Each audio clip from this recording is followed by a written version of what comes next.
Assalamualaikum warahmatullahi wabarakatuh. Kembali kita akan membahas contoh-contoh soal ujian sekolah untuk mata pelajaran IPA SMP.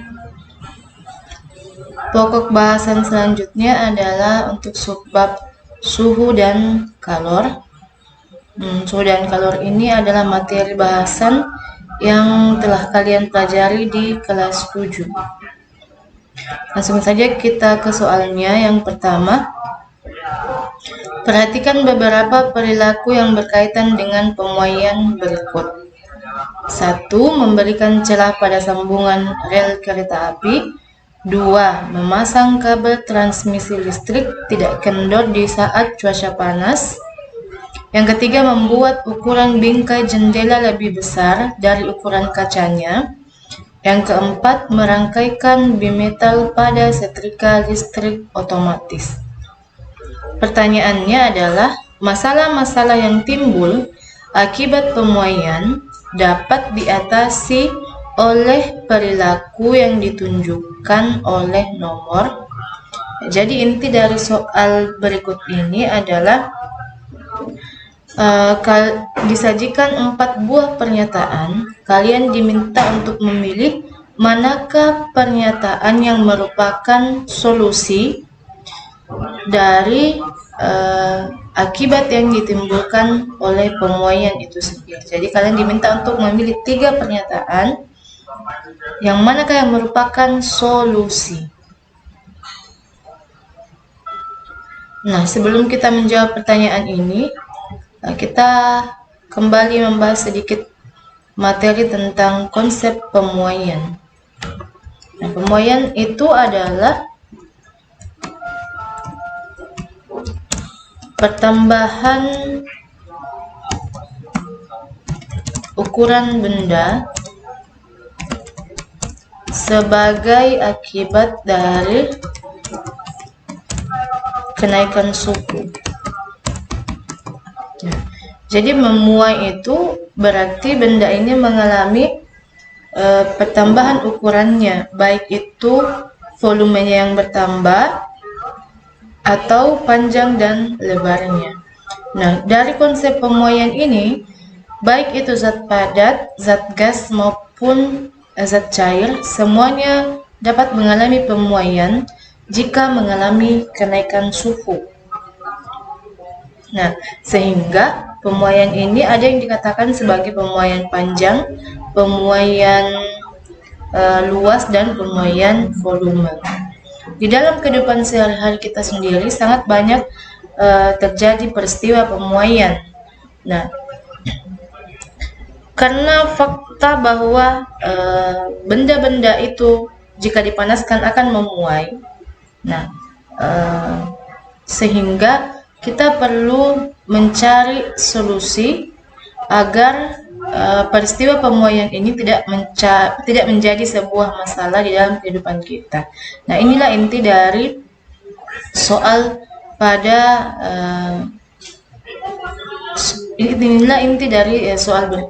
soal ini.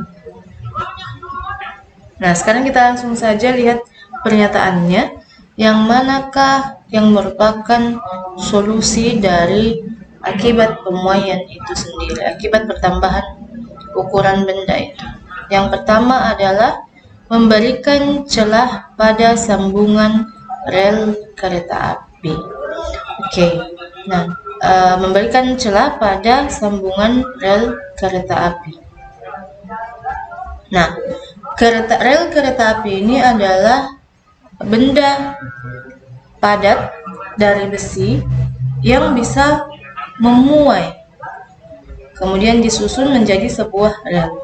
Nah, di antara sela-sela relnya itu biasanya dipasangkan celah. Tujuannya adalah supaya jika panas matahari membuat rel kereta api ini memuai, itu tidak akan adanya celah itu tidak akan membuat rel kereta api ini menjadi bengkok jika bertambah ukurannya. Jadi untuk pernyataan yang pertama ini sudah tepat ya. memberikan celah pada sambungan rel kereta api itu adalah sebuah solusi untuk mengatasi masalah pemuaian yang akan terjadi pada rel kereta api di siang hari. Nah, kenapa celah ini diberikan? Supaya rel kereta api ini tidak bengkok pada bagian sambungannya ketika mengalami pertambahan panjang. Yang pernyataan yang kedua, memasang kabel transmisi listrik tidak kendor di saat cuaca panas. Oke, kabel transmisi listrik, kabel listrik itu dipasang kendor di saat cuaca panas. Oke, ini juga adalah sebuah pernyataan yang tepat. Nah, sekali lagi kita ketahui bahwa pemuaian itu menyebabkan benda bertambah panjangnya. Jika kabel ini dipasang tidak kendor atau sudah dipasang ditegangkan di tiang-tiang listrik, ketika terjadi pemuaian atau pertambahan panjang, akibatnya adalah kabel itu bisa menjadi putus karena saling tarik-menarik akibat dari pemuaian itu.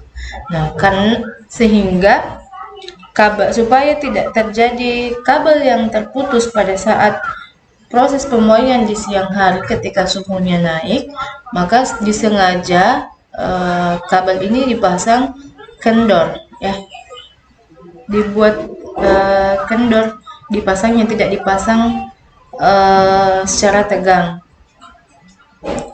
Kemudian yang ketiga, membuat ukuran bingkai jendela lebih besar dari ukuran kacanya. Bingkai jendela dibuat lebih besar daripada ukuran kaca jendelanya. Oke, ini juga sudah tepat, ya. Ini juga adalah sebuah solusi. Nah, kaca itu di siang hari, karena dia akan mengalami kenaikan suhu, otomatis kaca ini akan mengalami pemuaian, pertambahan ukurannya baik panjang maupun lebar. Jika bingkainya tidak dibuat lebih besar daripada ukuran kacanya, atau jika bingkainya dibuat pas sangat sama dengan ukuran kacanya, akibatnya adalah di siang hari ketika kaca ini mengalami pemuaian, kaca itu akan pecah. Nah, pembuatan bingkai jendela yang dibuat sedikit lebih besar daripada ukuran kacanya itu akan membuat kaca ini tidak akan pecah ketika memuai, karena sudah dibuatkan ruang tersendiri bagi kaca ini ketika dia mengalami pertambahan panjang. Nah, karena kita sudah punya 3 pernyataan yang tepat, untuk mengefisienkan waktu, kita hanya tinggal meng-cross-check pilihan jawabannya. Yang manakah yang ada pilihan jawaban 1, 2, dan 3, maka pilihan jawaban itulah yang tepat. Nah, sekarang kita lihat bagian A 1, 2, 3. Berarti yang tepat itu adalah A. Nah, bagian B, C, dan D itu adalah jawaban yang salah. Nah, kita lanjut ke soal berikutnya. Untuk pokok bahasan senyawa, asam, dan basa. Nah, soalnya adalah perhatikan contoh larutan berikut. Disajikan beberapa contoh larutan, ada 6 larutan. Yang pertama cuka makan, kemudian pembersih lantai, air jeruk, jus anggur, sampo, deterjen.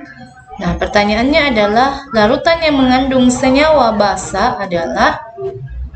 Oke, sebelum kita menjawab, kita bahas terlebih dahulu sedikit konsep asam, basa, dan garam, ya. Nah, senyawa asam itu adalah senyawa yang pH-nya kurang dari 7.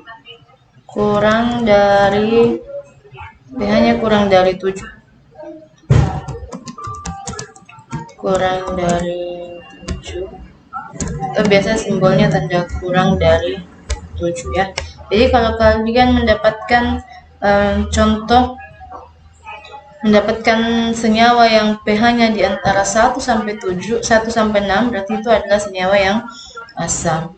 Nah, selain memiliki pH yang kurang dari 7, ciri-ciri dari senyawa asam ini supaya kita lebih mudah mengenalinya tanpa harus mengukur pH-nya, ciri-cirinya diantaranya adalah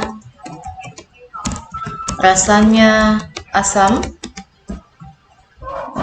kemudian dapat merubah kertas lakmus biru menjadi merah. Jadi kalau dia senyawa asam, biasanya rasanya asam ya, atau kecut. Nah, contohnya senyawa asam itu misalkan cuka. Contohnya adalah cuka, kemudian air jeruk. Nah, itu adalah contoh senyawa-senyawa asam. Kemudian basa. Basa itu adalah senyawa basa, bukan basah ya. Basa. Basa adalah senyawa yang pH-nya lebih dari 7. pH-nya lebih dari 7, antara 8 sampai 14. Jadi pH-nya antara 8 sampai 14. Ciri-ciri dari senyawa asam itu diantaranya adalah biasanya rasanya pahit, kemudian dapat merubah kertas lakmus merah menjadi biru. Contoh dari senyawa basa itu misalkan sabun, sampo. Nah, itu rasanya pahit. Itu adalah contoh senyawa basa. Nah, yang terakhir adalah garam.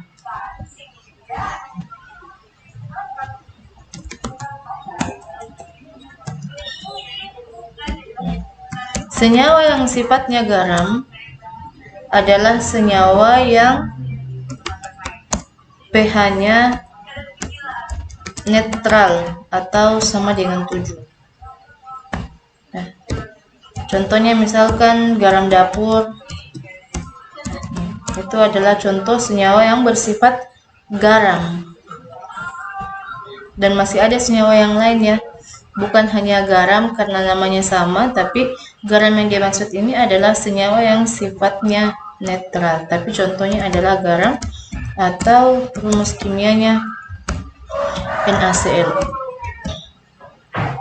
Sekarang kita masuk ke contoh, kita lihat soalnya, kita coba jawab. Nah, manakah yang merupakan senyawa basa? Jadi di antara 6 contoh larutan yang disajikan, kalian diminta untuk memilih manakah yang merupakan senyawa asam dan manakah yang merupakan senyawa basa. Kita lihat jawaban yang pertama, cuka makan. Oke. Cuka makan itu rasanya asam, berarti dia adalah asam, senyawa asam ya. Kemudian pembersih lantai. Pembersih lantai itu pahit, berbusa, berarti dia adalah basa. Lalu air jeruk juga sifatnya asam, berarti rasanya asam, berarti dia adalah senyawa asam. Nah, apakah kita sudah bisa menemukan jawabannya dengan menemukan 3 jawaban dari contoh larutan ini? Kita lihat. Oke, jadi jika ada poin pilihan yang menuliskan jawaban 1 dan 3, berarti pilihan jawaban itu adalah pilihan jawaban yang salah. Kita cross check. Oke, A dan B ada tertulis pilihan jawaban 1 dan 3, berarti A dan B ini adalah jawaban yang salah. Tinggal pilihan jawaban C dan D. Oke, kita cross check. kita ke nomor 4 ya. Karena 5 dan bagian 6-nya sudah sama, yang berbeda hanya 2 dan 4. Kemudian 2 ini sudah benar. Tapi kalau prediksi saya pasti jawabannya adalah C, cuman kita cross check dulu ya. Bagian 4, jus anggur. Oke, jus anggur itu sifatnya kecut, manis, asam, berarti ini adalah senyawa yang sifatnya asam. Oke, jadi jawaban yang tepat setelah kita melihat 4 pernyataan ini, jawabannya adalah C, 2, 5, dan 6. Sudah pasti 5 dan 6 ini adalah jawaban yang tepat karena pilihannya sama ya, di bagian C ada, di bagian D ada. Sehingga yang tinggal kita cross check itu adalah poin 2 dan 4 saja. Karena tadi poin 2 itu sudah termasuk basah, pasti jawabannya adalah C. Meskipun kita tidak melihat pilihan jawaban 4, 5, dan 6. Tapi karena kita ingin belajar, maka kita akan melihat semua pilihan jawabannya dan kita tentukan apakah dia termasuk asam atau basa. Oke, sampo. Sampo itu rasanya pahit dan berbusa, berarti dia adalah senyawa basa. Deterjen juga, itu sifatnya adalah basa. Oke, jadi jawaban yang tepat adalah C. Ya, kita lanjut ke soal berikutnya. Untuk sub pokok bahasan zat aditif dan zat adiktif. Nah, soalnya sebagai berikut. Monosodium glutamat, siklamat, dan natrium benzoat secara berturut-turut merupakan aditif yang berguna untuk jadi di soal ini disajikan beberapa contoh zat aditif ya, zat aditif, dan kalian diminta untuk memilih menyusun apa fungsi dari 3 zat aditif ini secara berturut-turut. Jadi monosodium glutamat fungsinya apa, siklamat apa, dan natrium benzoat apa secara berurutan. Nah, sebelum kita menjawab soal, Ibu akan membahas sedikit tentang materi zat aditif dan zat adiktif ya. Jadi pokok bahasan zat aditif dan zat adiktif itu adalah pokok bahasan yang kalian pelajari di kelas 8 semester 2. Zat aditif. Zat aditif itu apa? Zat aditif itu adalah zat aditif adalah zat yang sengaja ditambahkan pada makanan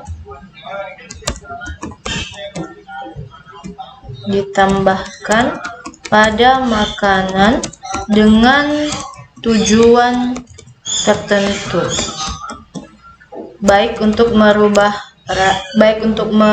cita rasanya,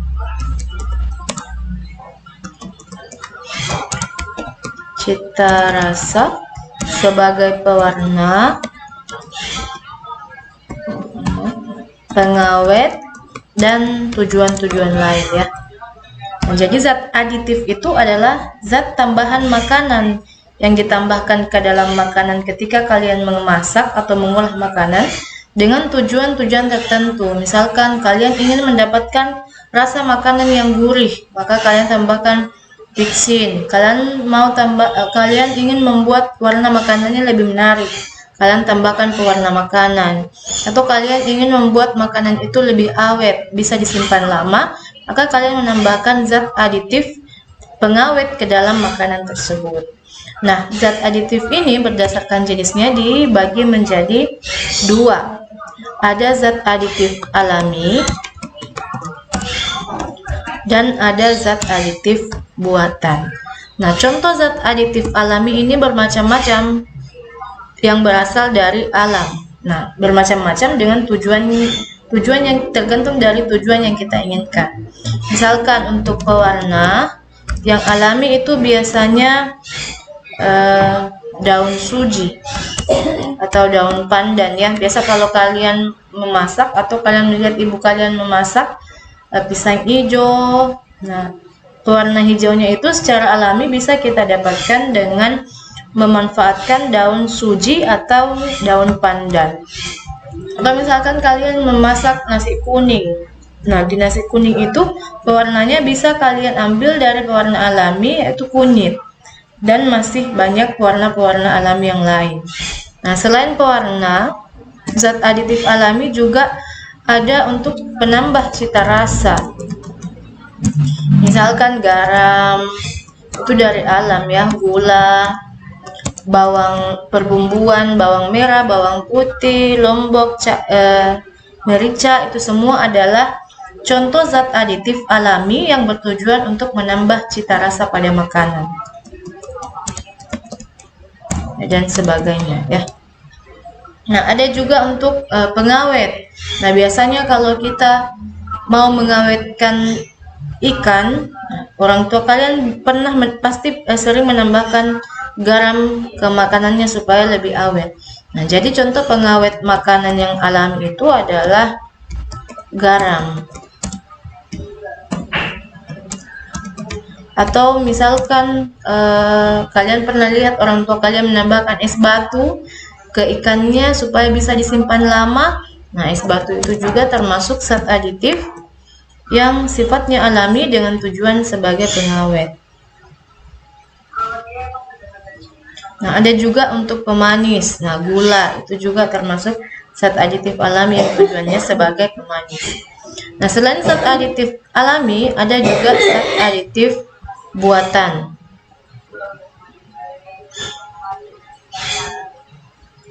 Zat aditif buatan.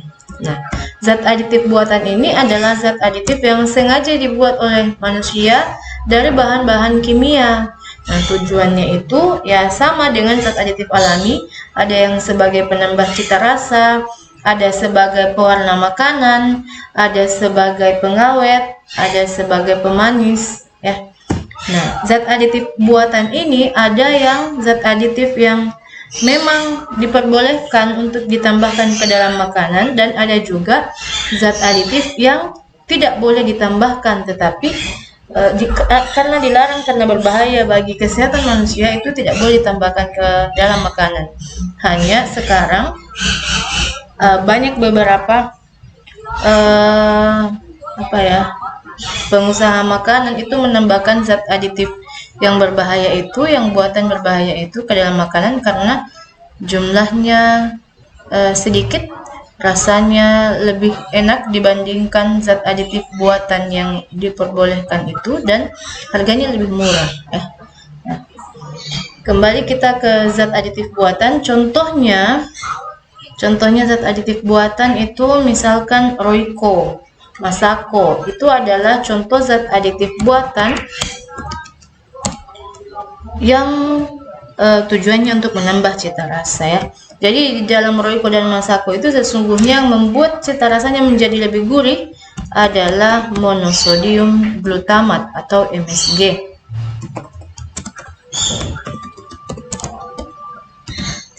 Nah, pitsin itu adalah contoh zat aditif buatan.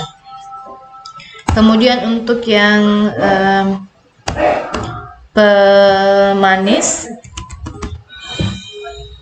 ada siklamat, sakarin, apa lagi? Contohnya adalah sakarin, lalu aspartam,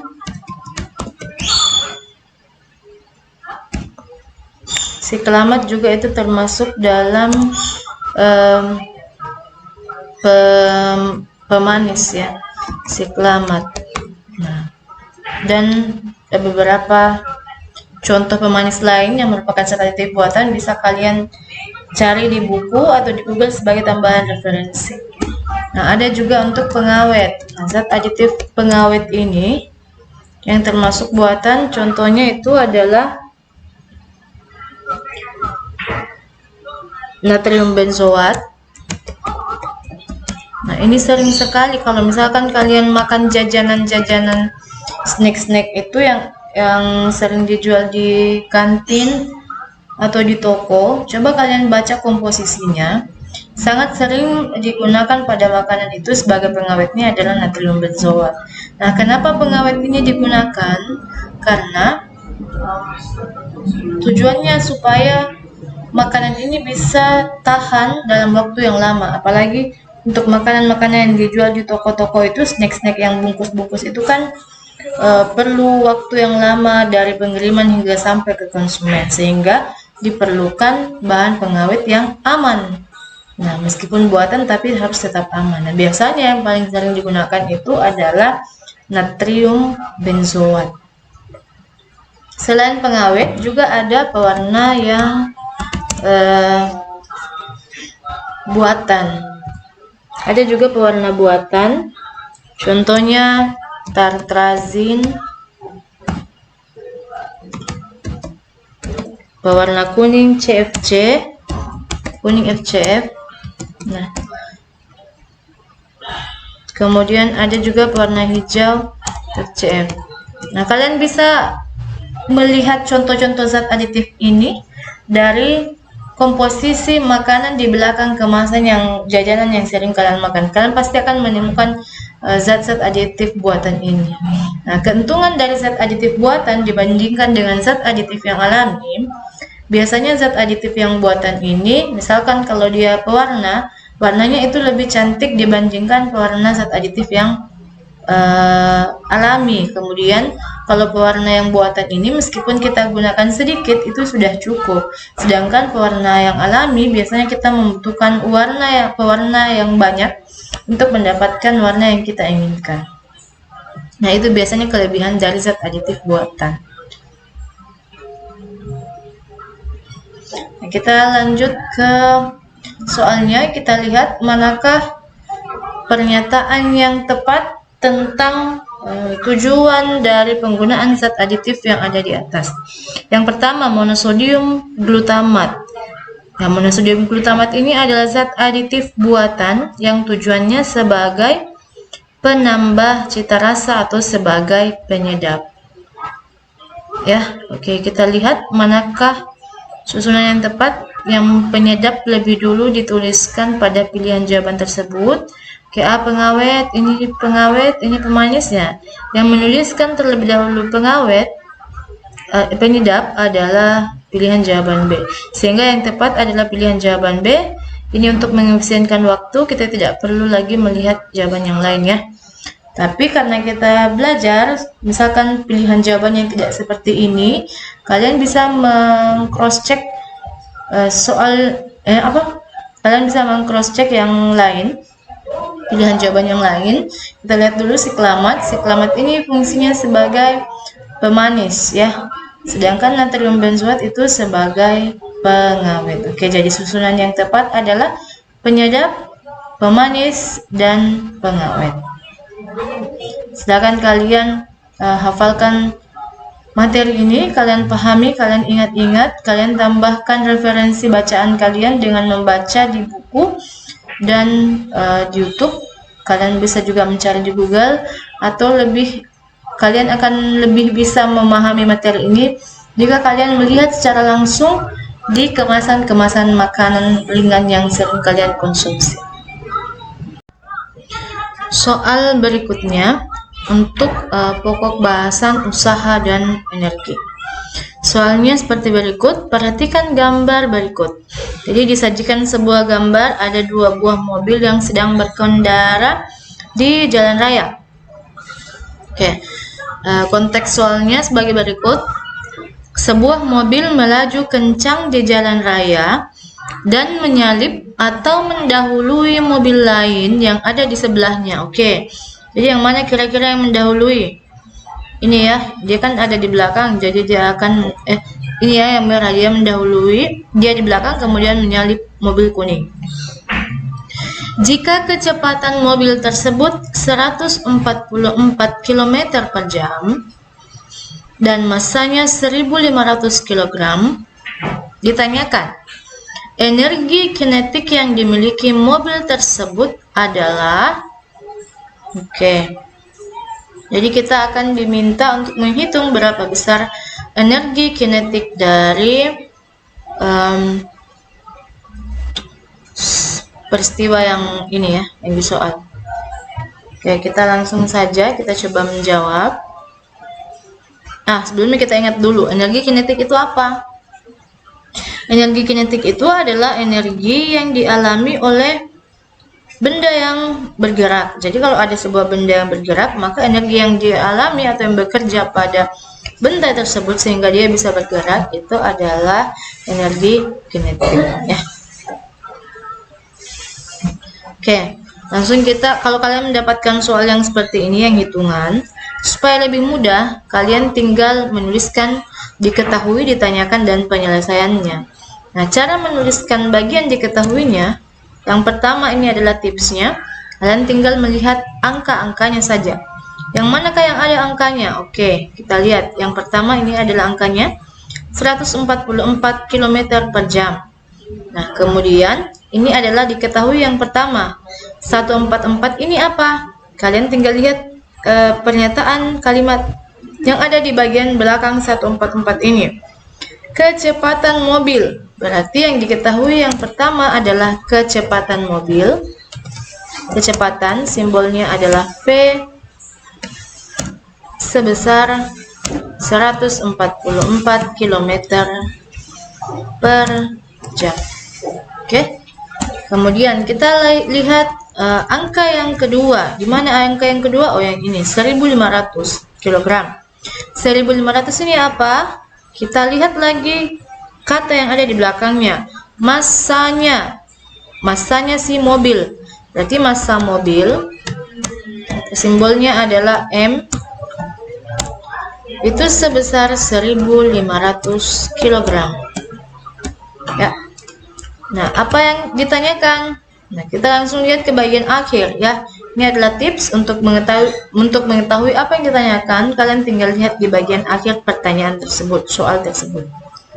Energi kinetik yang dimiliki mobil tersebut adalah, berarti yang ingin kita cari atau yang ditanyakan dari soal adalah besar energi kinetiknya, atau disimbolkan dengan EK, ya. Ini ditanyakan. Oke, nah, sekarang kita akan menyelesaikannya. Nah, apakah persamaan dari energi kinetik ini? Nah, energi kinetik itu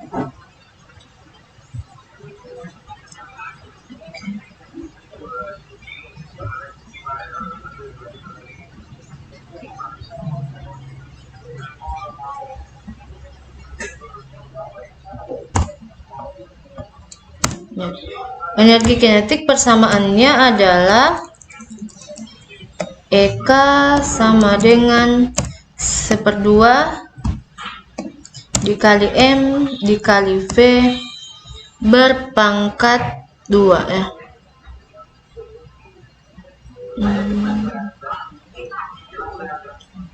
Jadi ini harusnya berpangkat 2, ya. Bukan MV2 tapi 1/2 MV berpangkat 2. Pangkat 2. Jadi yang berpangkat itu adalah V-nya. M dikali V berpangkat 2. Pangkatnya 2. Nah, sekarang kita lihat dari yang diketahui dan persamaan, apakah itu sudah ada semua? Kita lihat M.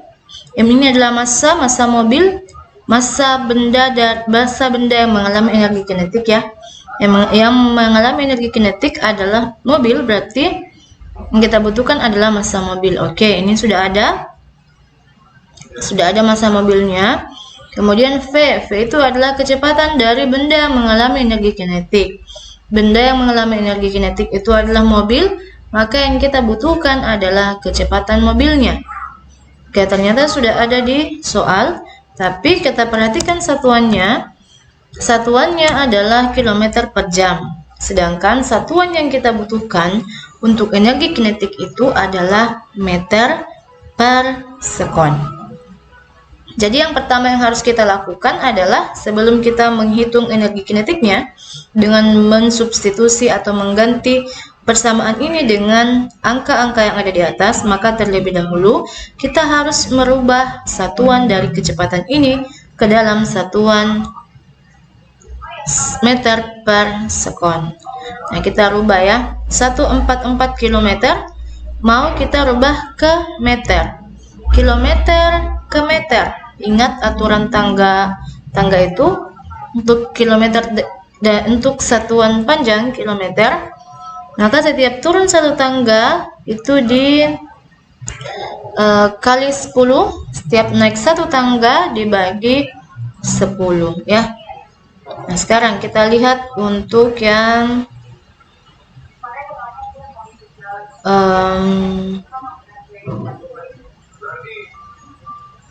kita lihat untuk kilometer ke meter. Kilometer ke meter itu berapa tangga? Kilometer, hektometer, dekameter, meter. Berarti 1, 2, 3. Nah, ada 3 tangga. Dia turun 3 tangga. Turun 3 tangga dari tangga kilometer. Sehingga jika 144 ini ingin kita rubah ke meter, maka dia harus dikali 1000. Dikali 1000 ya. Karena 3 kali turun. Dibagi 144 km per jam. 1 jam berapa detik atau sekon? Itu sama dengan 3600 sekon. Nah, kemudian ini tinggal kalian selesaikan. 144 dikali 1000 berapa? Kemudian dibagi dengan 3600. Hasilnya adalah 40 ya. 40 meter per sekon. Jadi 144 km per jam itu sama dengan 40 meter setiap sekon. Ini cepat ya, cepat sekali mobilnya berjalan. Nah, setelah mendapatkan nilai kecepatan di atas dalam satuan meter per sekon, sekarang kita tinggal masukkan atau substitusikan ke dalam persamaan energi kinetik ini.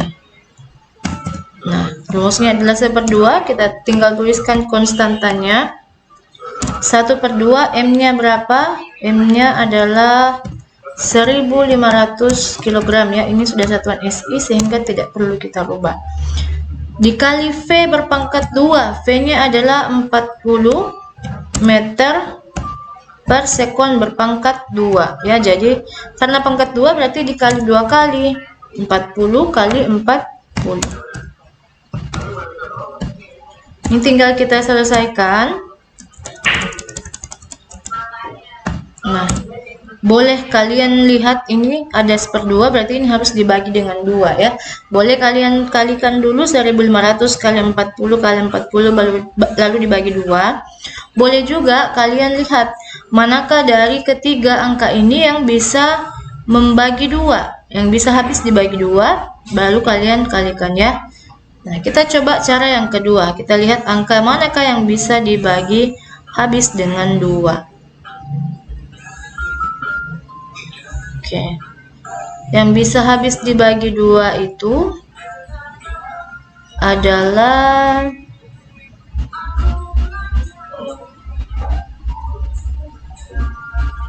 yang ini 40. 40 bisa dibagi 2.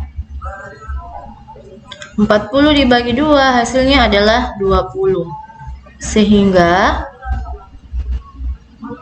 yang bersisa adalah ini ya. 40 dibagi 2 hasilnya adalah 20. Di sini sisa 20 sehingga yang bersisa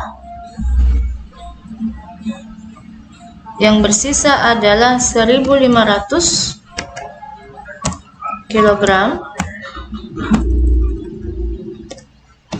1500 kilogram dikali 40 meter per sekon dikali ini sisa 20 ya, yang tadi ini sisanya 20 karena sudah habis dibagi 2. 20 meter per sekon. Oke, jawabannya adalah kita tinggal selesaikan. 1500 dikali 40 dikali 20 sama dengan 1.200.000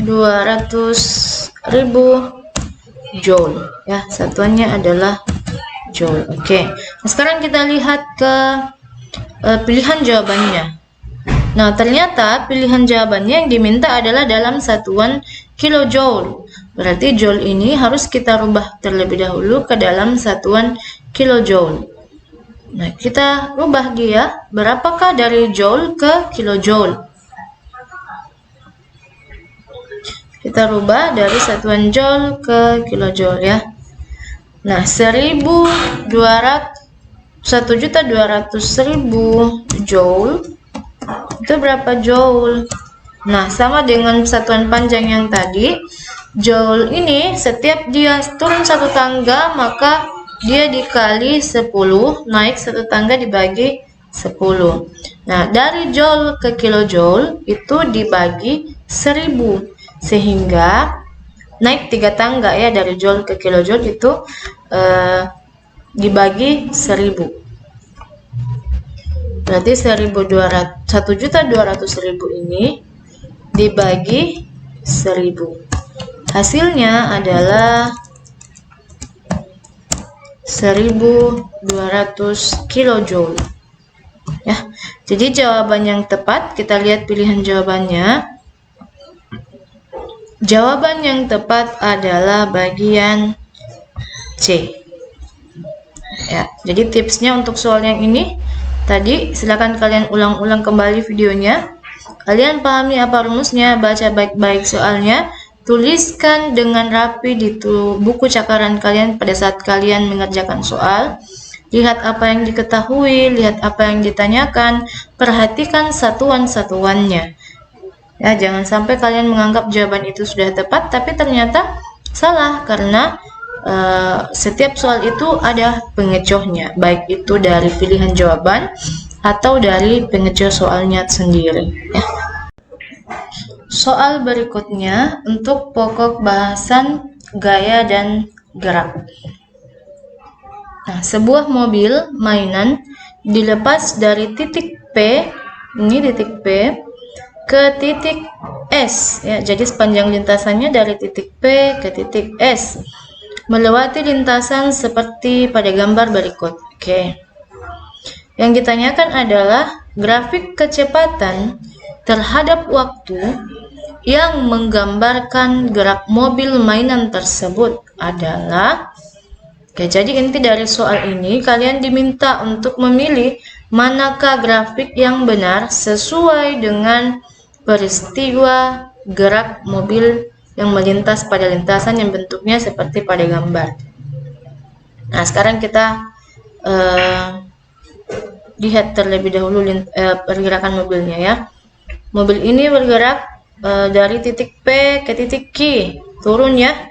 Dia menurun. Oke, berarti kecepatannya bertambah. Kemudian karena dia turun berarti mobil ini bergerak lebih cepat. Artinya kecepatannya bertambah. Kemudian melintas dari Q ke titik R. Dari Q ke titik R ini dia lintasannya lurus, berarti dia bergerak dengan kecepatan yang tetap. Kemudian dia mendaki. Anggap kalian sedang mendaki gunung. Kalau kalian mendaki gunung, semakin menuju puncak, maka kecepatan kalian semakin lambat. Berarti mobil ini juga sama. Mobil ini bergerak ke atas dengan kecepatan yang lambat. Oke. Sebelum kita menuju ke grafiknya, kita akan bahas terlebih dahulu jenis-jenis gerak yang dialami oleh mobil berikut ini. Nah, jadi pada konsep benda yang bergerak itu intinya ada dua jenis gerak. Yang pertama adalah gerak lurus beraturan atau GLB. Nah, dikatakan gerak lurus beraturan karena bendanya bergerak dengan kecepatan yang tetap. Benda bergerak karena benda bergerak dengan kecepatan tetap. Biasanya kalau kita melihat grafik, kecepatannya tetap, biasanya bentuk grafiknya itu lurus ya. Kalau dia kecepatannya tetap tidak berubah, maka seharusnya bentuk grafiknya itu lurus. Grafik hubungan V terhadap T-nya lurus. Kemudian yang kedua ada namanya gerak lurus berubah beraturan atau GLBB. Namanya saja gerak lurus berubah beraturan, berarti lintasannya lurus tapi dia berubah-ubah kecepatannya, berubah secara beraturan. Nah, GLBB ini ada dua, ada yang dipercepat, GLBB dipercepat, ada yang GLBB diperlambat. GLBB dipercepat artinya dia mengalami percepatan. Percepatan selalu dipercepat ya. Sedangkan GLBB diperlambat dia mengalami perlambatan. Oke. Nah, biasanya di grafik itu kalau dia dipercepat, nah kalau kita lihat grafik kan, grafik itu kita lihat misalkan kita lihat grafik yang ini ya. Ini kita anggap sebagai gambar grafik. Grafik itu kan kalau dia semakin ke atas untuk sumbu Y, nah, semakin ke atas maka angkanya akan semakin besar. Sedangkan kalau dia di sumbu X, semakin ke kanan dia angkanya semakin besar. Nah, kalau dia dipercepat, seharusnya grafiknya itu dia selalu bergerak ke atas kalau dia dipercepat. Sedangkan kalau dia diperlambat, karena dia akan mendekati angka 0, maka bentuk grafiknya menurun kalau dia diperlambat. Nah, dari konsep itu kita akan kita terapkan pada soal berikut ini. Nah, kita lihat terlebih dahulu mobilnya. Ketika dia bergerak dari lintasan P ke Q, ya, dia menurun. Yang terjadi pada mobil ini adalah kecepatannya bertambah karena dia menurun, ya. Kalian mungkin bisa merasakan pada saat kalian berkendara menuruni gunung atau ketika kalian berlari turun gunung, semakin lama rasanya kalian berlari semakin cepat. Kalian dipaksa berlari semakin cepat. Nah, berarti yang dialami oleh mobil ini ketika dia menuruni lintasan ini adalah GLBB dipercepat. Ya, turun semakin cepat, berubah-ubah kecepatannya dari lambat sampai dia semakin cepat. Sehingga dari lintasan P ke Q ini mobil mengalami GLBB dipercepat. Kemudian dari lintasan Q ke R, lintasannya lurus. Nah, berarti kecepatannya mobilnya ini tetap tidak berubah-ubah kecepatannya. Berarti mobil mengalami GLB atau gerak lurus beraturan. Kemudian pada saat dia mendaki gunung, meskipun awalnya kecepatannya cepat mobilnya, sampai dia mencapai tanjakan, mobil ini pasti akan berjalan lambat.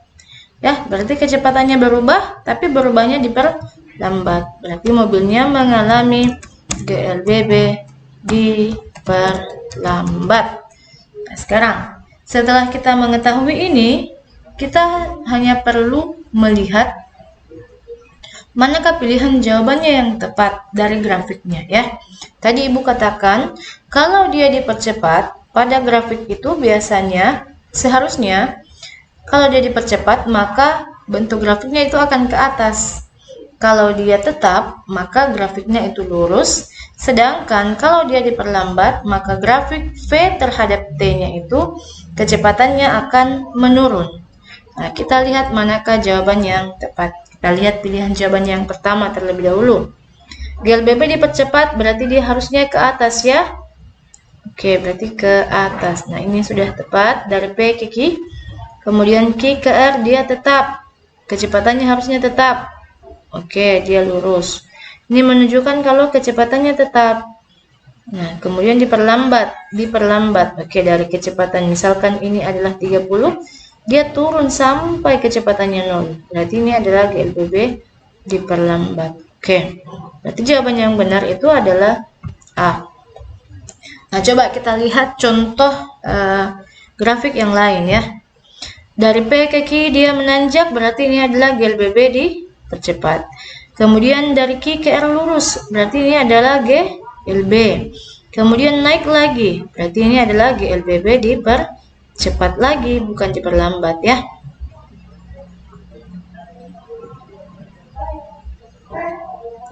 Nah, lalu pilihan jawaban yang lain. Nah, kita lihat dari atas dia turun, berarti ini adalah diperlambat. Turun, kemudian lurus, berarti ini di GLB gerak lurus beraturan. Kemudian turun lagi, berarti dia GLB diperlambat, GLB, kemudian GLBB diperlambat lagi. Sekarang kita lihat yang ini coba. Dia dari atas turun, berarti dia di GLBB diperlambat.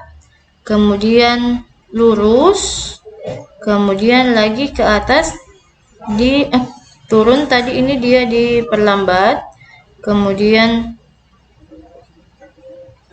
lurus, berarti dia di GLB gerak lurus beraturan tetap ya kecepatannya, kemudian ke atas berarti dia GLBB dipercepat, kebalikan dari poin yang A ya.